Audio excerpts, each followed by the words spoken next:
This video is only for information purpose. तो अगर आप लोग भी भारतीय शेयर बाज़ार में निवेश करना चाहते हो या फिर ट्रेडिंग करना चाहते हो और ग्रो के साथ अपनी जर्नी शुरू करना चाहते हो तो सब कुछ विस्तार से समझेंगे इस प्लेटफॉर्म के बारे में।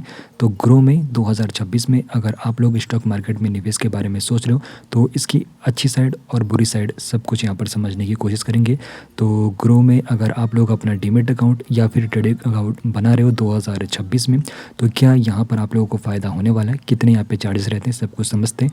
तो ग्रो जो प्लेटफॉर्म है तो यहाँ पर आप लोग स्टॉक्स बाई और सेल कर सकते हो। आप लोग म्यूचुअल फंड में इन्वेस्टमेंट कर सकते हो। अगर आप लोगों को ट्रेडिंग करनी है तो फ्यूचर एंड ऑप्शन में आप लोग ट्रेडिंग कर सकते हो।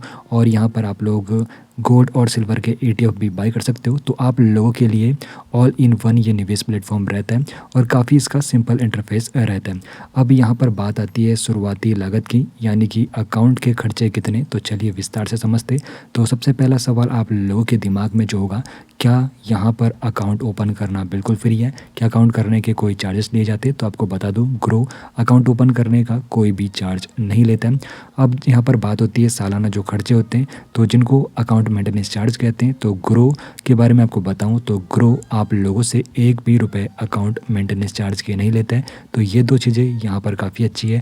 अकाउंट ओपन करना बिल्कुल मुफ्त है और अकाउंट मेंटेनेंस जो चार्ज होता है वो भी यहाँ पर कुछ भी नहीं देना होता है। अब जो लोग ट्रेडिंग की जर्नी यहाँ पर शुरू कर रहे हैं तो ट्रेडिंग करने के लिए यहाँ पे ब्रोकरेज लिया जाता है। तो ब्रोकरेज कितना लिया जाता है उसको भी यहाँ पर समझ लेते हैं। जो फ्यूचर एंड ऑप्शन या फिर इंट्राडे में ट्रेडिंग करने वाले हैं तो चलिए विस्तार से समझ लेते हैं। तो ग्रो जो ये प्लेटफॉर्म है तो इक्विटी डिलीवरी में जो यहाँ पे अगर आप लोग ट्रेड कर रहे हो तो 20 रुपये यहाँ पे मैक्सिमम शुल्क लिया जाता है और इक्विटी इंट्राडे में भी 20 रुपये यहाँ पर मैक्सिमम शुल्क लिया जाता है। अगर आप लोग फ्यूचर एंड ऑप्शन में ट्रेडिंग करोगे तो यहाँ पर जो ब्रोकरेज लिया जाएगा फ्लैट 20 रुपये यहाँ पर लिया जाता है।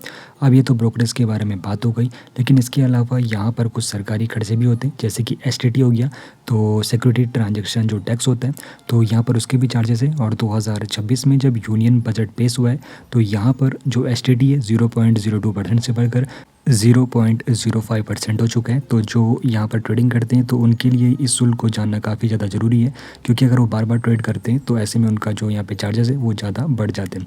अब यहाँ पर इसके अलावा जो अन्य जो यहाँ पे चार्जेस लिए जाते हैं तो जिसमें जैसे सरकारी चार्जेस तो हो ही गए, उसके अलावा GST चार्ज हो गया, DB चार्ज हो गया। तो इन चार्जों के बारे में भी आप लोगों को इन्फॉर्मेशन ले लेनी चाहिए अगर आप लोग ग्रो के जरिए ट्रेडिंग कर रहे हो, फ्यूचर एंड ऑप्शन में, इंट्राडे में या फिर डिलीवरी के जरिए। बाकी यहाँ पर ग्रो के फ़ायदों के बारे में भी समझ लेते हैं। चार्जेस के बारे में हम लोगों ने समझ लिया और ग्रो के जो सबसे बड़े फ़ायदे यहाँ पर देखने को मिलते हैं तो इसका जो इंटरफेस है काफ़ी सिंपल, इसका इंटरफेस है काफ़ी, जो यहाँ पे बिगिनर है तो वो आसानी से स्टॉक बाई और सेल कर सकते हैं। म्यूचुअल फंड में, डायरेक्ट म्यूचुअल फंड में निवेश करने का उनको अवसर मिलता है, यानी कि एजेंट को कोई भी फीस नहीं देनी होती है।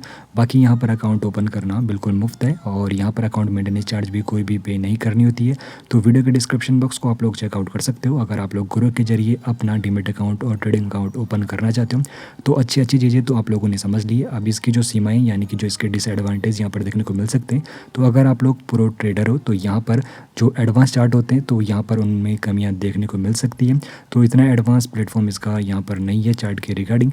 बाकी यहाँ पर कस्टमर सपोर्ट में कभी कभी दिक्कतों का सामना करना पड़ता है, ऐसा यहाँ पर कुछ रिव्यू सुनने को आए हैं। बाकी यहाँ पर जो नए निवेशक है उनके लिए प्लेटफॉर्म काफ़ी शानदार रहने वाला है। और यहाँ पर इस बात का आपको फिर से ध्यान रखना है, अगर आप लोग बार बार ट्रेड करते हो तो अब यूनियन बजट 2026 जब पेश हुआ तो यहाँ पर STT चार्ज बढ़ चुका है, जिसकी वजह से आप लोगों को थोड़ा ज़्यादा चार्ज लगने वाला है।